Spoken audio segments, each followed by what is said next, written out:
um,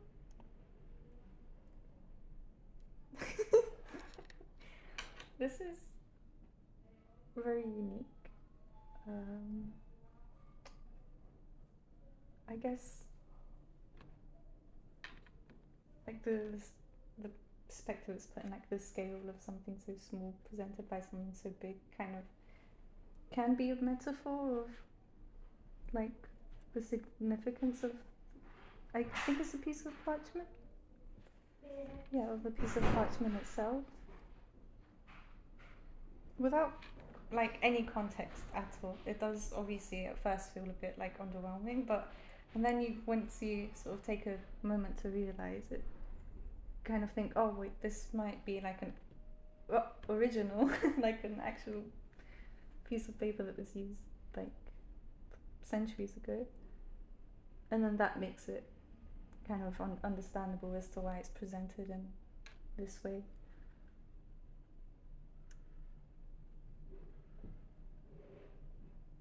Mm. Yeah, it's very symbolic of the fact that some. I mean, I'm going off with zero information here, but I can only assume that this was like a piece of, like almost as an instrument to Swedenborg's ideas and how he was able to write his findings down and share them with the rest of the world and the society. So, I mean, there's no, you can't really measure the scale of how important that is in general. But I feel like this is very kind of expressive of that.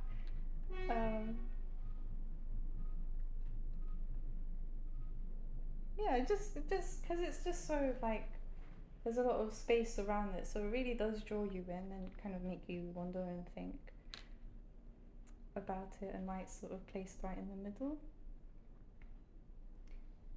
But yeah, that is as far like again with like no context or knowledge, it's kind of all I can say about it.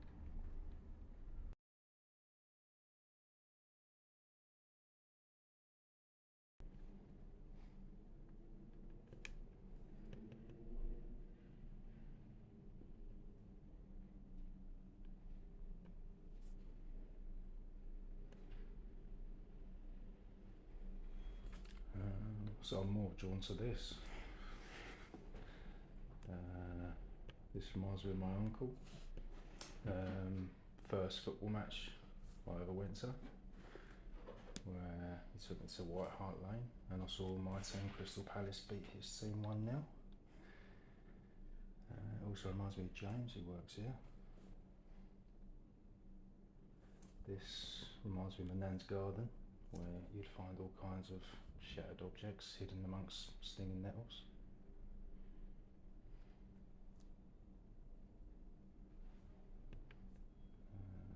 Foxes are coming to mind. Sort of trying to chop down stinging nettles with a spoon, pretending I'm Robin Hood.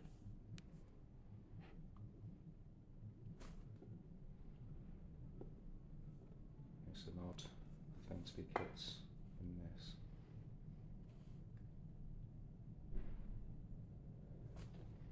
Don't know how long to talk for.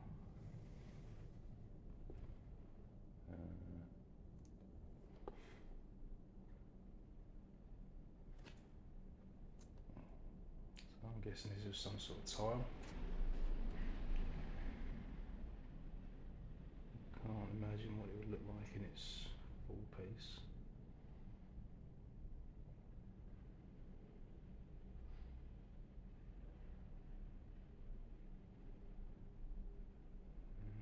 I wonder whoever created it actually felt like they were getting some of their own creativity across, or if it was factory made, just following a blueprint.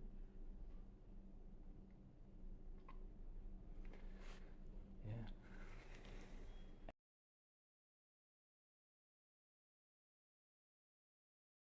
So it's just open Yes. Oh.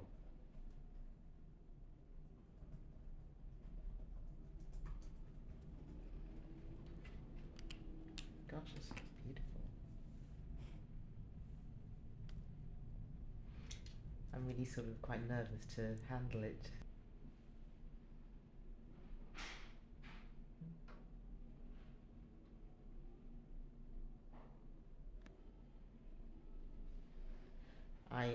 I shan't pretend that I can see this. I normally need glasses to see. So, but it's a very special looking key. I think about, the key that I use for my front door of my house and how boring it is. And this is obviously something very special. Perhaps it's strange actually. I have a friend who is going to be given the Freedom of London, and so I've been invited to the ceremony, and it makes me think that this is maybe the sort of thing that she'd receive. Sort of, an elaborate looking key to get into, I don't know, any house in London. Which is beautiful though. My goodness. So this key is 101 years old, and I'm holding it in my hands. Wow. Goodness. It's beautiful. I know that's not the most exciting thing to say, but it's beautiful, and yes, it does feel special to be holding a key of such significance. Okay, so that's what Lloyd Payne and the Mary Jewellers, Manchester. Hmm. I wonder if there's any demand for such elaborate keys to be made nowadays.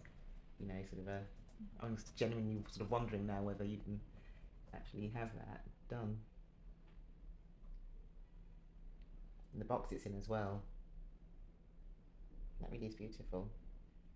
It's a bit of a, well, I say a profound thought. It could just sound a bit strange, but just the idea of a kind of history that's locked away. Something that's no longer accessible. Kind of a mystery. Hmm. It's quite sad. Mm. Yeah.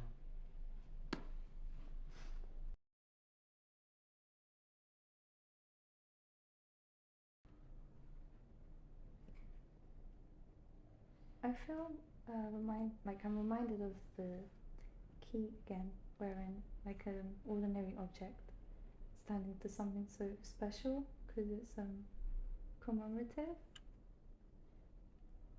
and it's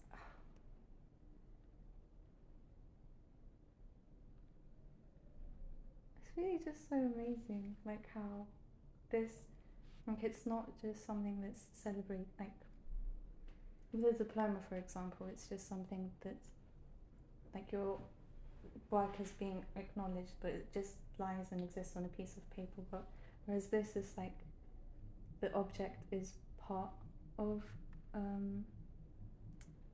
like what's being remembered about it. Like the object is a part of the celebration.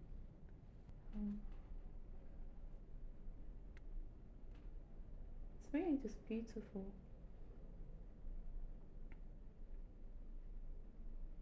I'm not like I'm not at all familiar with what's actually written on here, which is on the occasion of her laying a cornerstone by the New Jerusalem Church, Blackburn.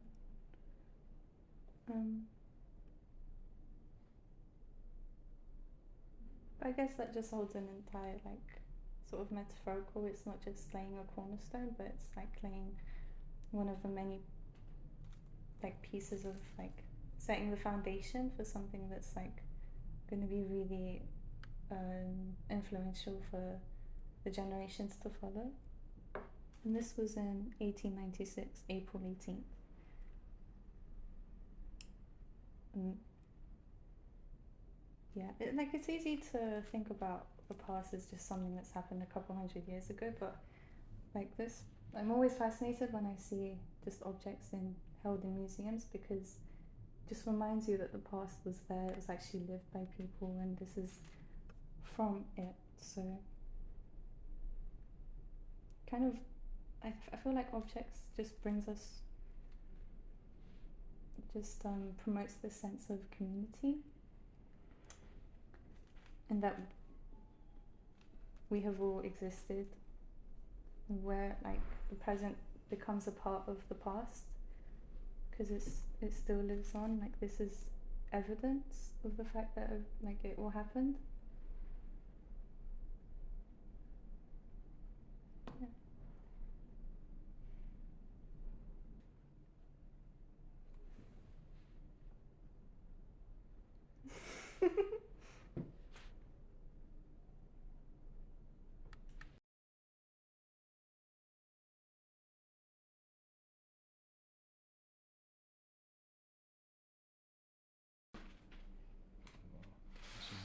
Some weight to it.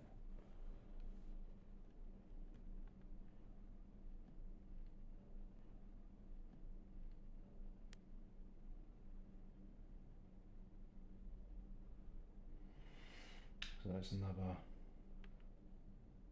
foundation stone in Blackburn. Quite a bit earlier. But it looks like he was the architect.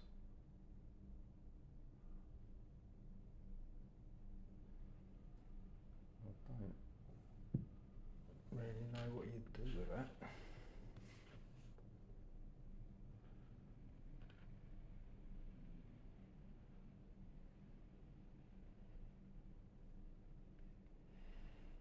It feels like they haven't thought that through.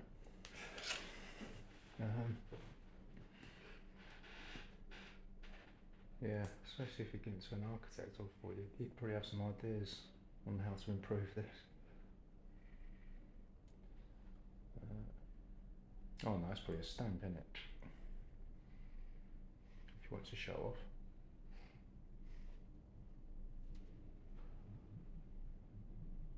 Yeah, I don't know what else to say about this one.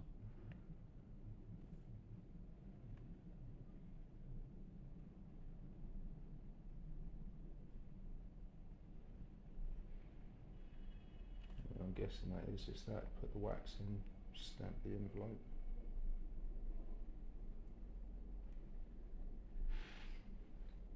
I'm not going to break it, I'll spin it now. Pretty good anti-burglar.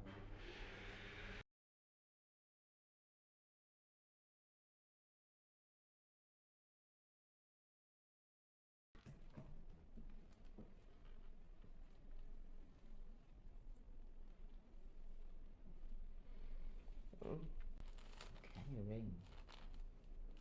Oh.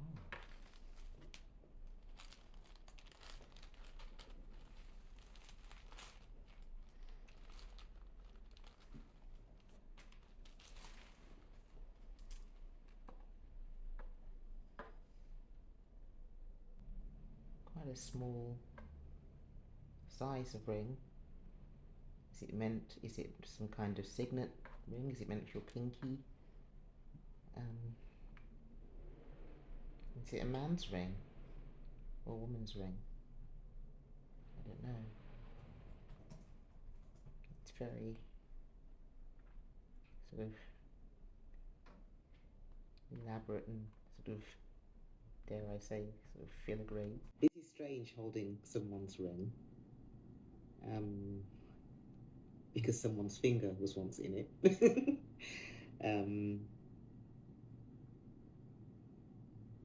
And it says here Swedenborg's gold ring. Is this Swedenborg's ring?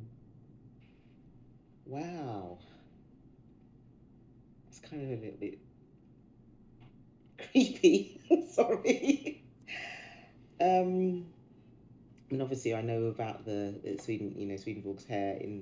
I suppose was it sort of one of several items that a lock of Swedenborg's hair has been placed in, or or just that thinking about sort of Catholic reliquary, and how spooky I personally find it. The idea, but it's strange. We were talking before about actually owning a particular object that belongs to somebody, obviously, and almost having that conferred power from that person. And again, this perhaps comes from, I don't know, a sort of Caribbean sensibility as well, that there is actually significance in having something so personal, but somehow the connection to that person is also something that's significant. And having a lock of Swedenborg's hair, whoever actually had this made understands that. Yeah. I wouldn't be very good at dating something. It's kind of nice old gold. It's sort of, but beautiful details. And quite delicate still. But I wouldn't be able to say, oh, it's from the 1820s or something like that. It's but still, again, quite a small finger. I don't want to put it on because it just feels like I will anger the spirit of whoever was wandering around with it in their life. But it feels like it should go on to the sort of, as I say, it could be a pinky ring.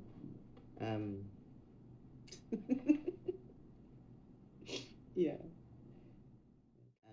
So a friend, her husband passed away, and there's a trend now for having someone's ashes kind of condensed into a diamond, and I suppose, I don't know, and she actually had that made into the stone of a ring. It's kind of what pops into my mind with this, so it doesn't feel as strange.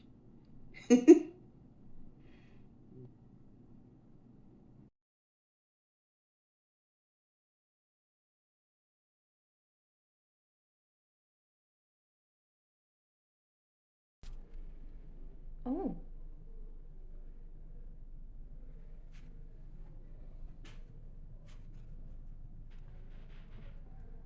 Small.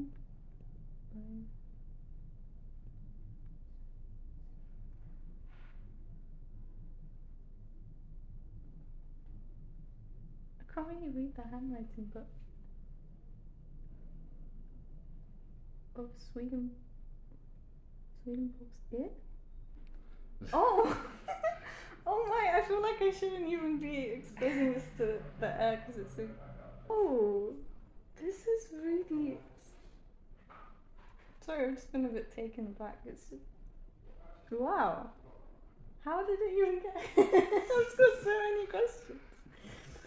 Oh, this is really strange. I was attracted to this because of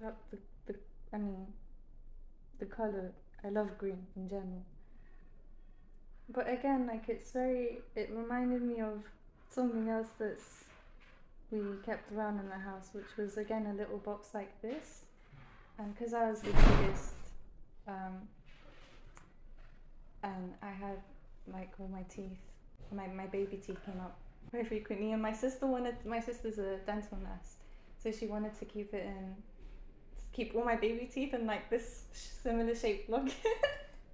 I don't know why we still have it, but yeah, seeing something of this shape and size containing like someone else's bones is it's like a shared, like a collective thing of like keeping bones in a round pocket. But that's really, wow. I don't want to make it about me, but it just reminded me of the things that we keep. Never really changes. It's really, again, like I can't really think of another word except special because it is. It's so unique. Wow. I wonder who's. I idea it was to sort of say, hold on, like let's keep that bit and keep it in here. So, yeah, so sort of like it's still, because like it's easy to sort of talk about any philosopher and theorist, but they kind of just become one within their ideas, and that you can't really hold on to them like physically, because obviously it's a part of history. But things like this remind us that they were humans too, and they were just like us, and they were alive, and pieces like this, like just a remnant of how human they were, and they weren't just like a book. Yeah, because like books are where their ideas live, but this is actually a part of him, so it just feels a bit surreal.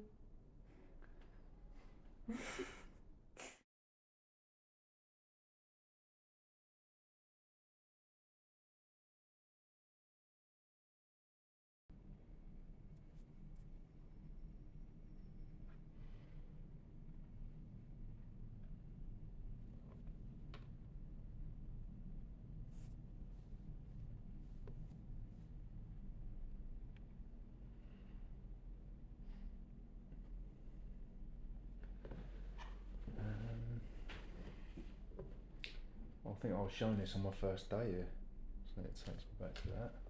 And I've never thought about ears having bones before. But I don't know what part of the ear these come from.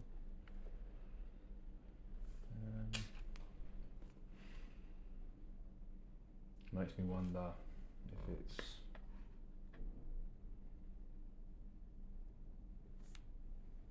says 1880, so I don't know if this has something to do with when Swedenborg's skull was stolen and recovered. Someone thought they might chisel a piece off, or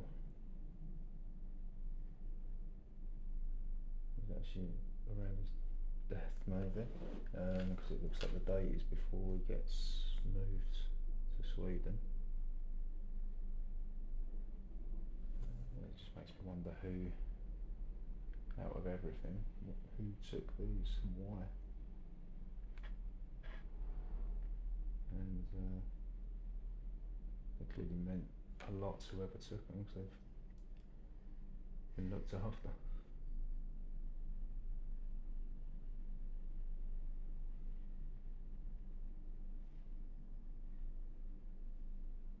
I can't work out the name of the doctor.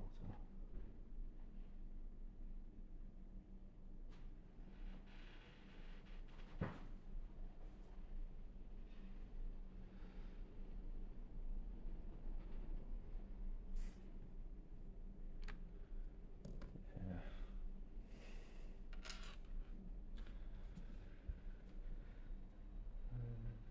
I don't really know what this box would have been used for. Clearly something that's looked after him all this time.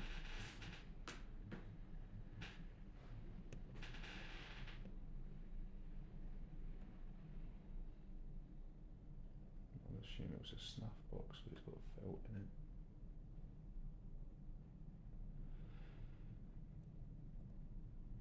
Yeah, what's that?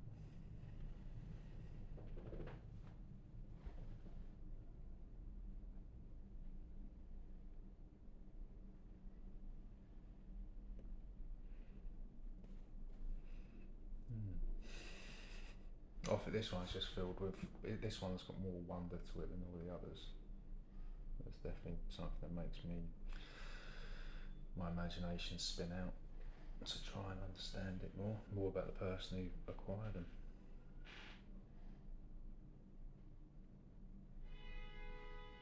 And who they ended up in the hands of.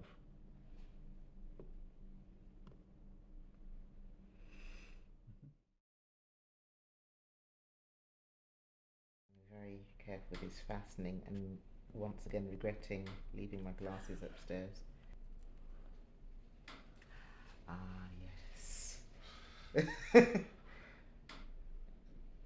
Now, whilst I felt rather freaked out by the idea of hair, we're now dealing with ear bones,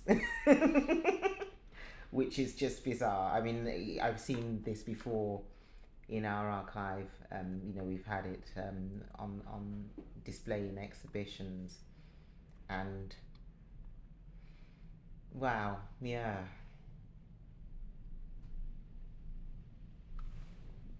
I'm just gonna. I've never really been this close to these. Normally it's behind the tree. It's also just that curiosity to see what ear bones actually look like.